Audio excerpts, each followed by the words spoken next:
السلام علیکم دوستو، اردو سٹوریز کو خوش آمدید۔ دوستو، ایک شہر میں ایک مس بابا آ گیا۔ آتے ہی اس نے حکم دیا کہ ایک بہت بڑی دیگ لاؤ۔ دیگ آ گئی تو بولا، اس دیگ کے لائق ایک چولہا بناؤ، اس میں لکڑیاں رکھ کر آگ جلاؤ۔ چولہا جل گیا۔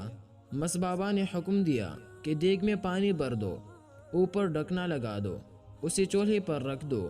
اگلی صبح انہوں نے دیگ کا ڈھکنا اٹھایا تو دیکھا کہ وہ پلاؤ سے بھری ہوئی ہے۔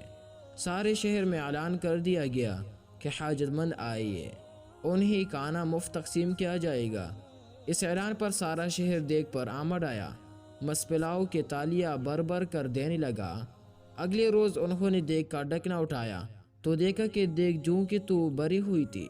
اس پر شہر میں مس بابا کی دھوم مچ گئی۔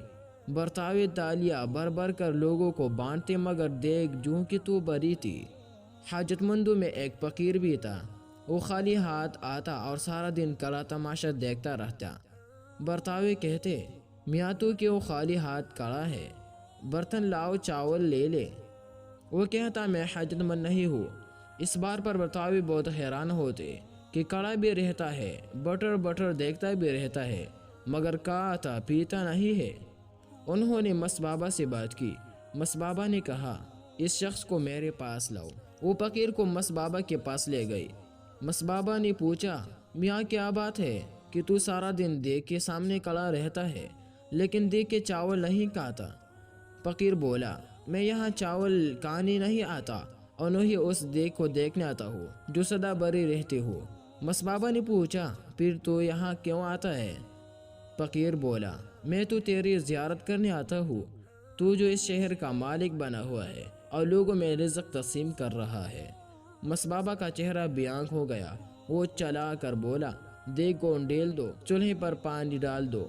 یہ کہہ کر مس بابا نے اپنی لاٹھی اٹھائی اور شہر سے باہر نکل گیا۔ جی ہاں دوستو، پاکستانی دیگ۔ میرے کئی دوست کہتے ہیں مفتی یہ کہانی تو انہیں خود گڑی ہے، لیکن اصل میں دوستو یہ تو پاکستان کی کہانی ہے۔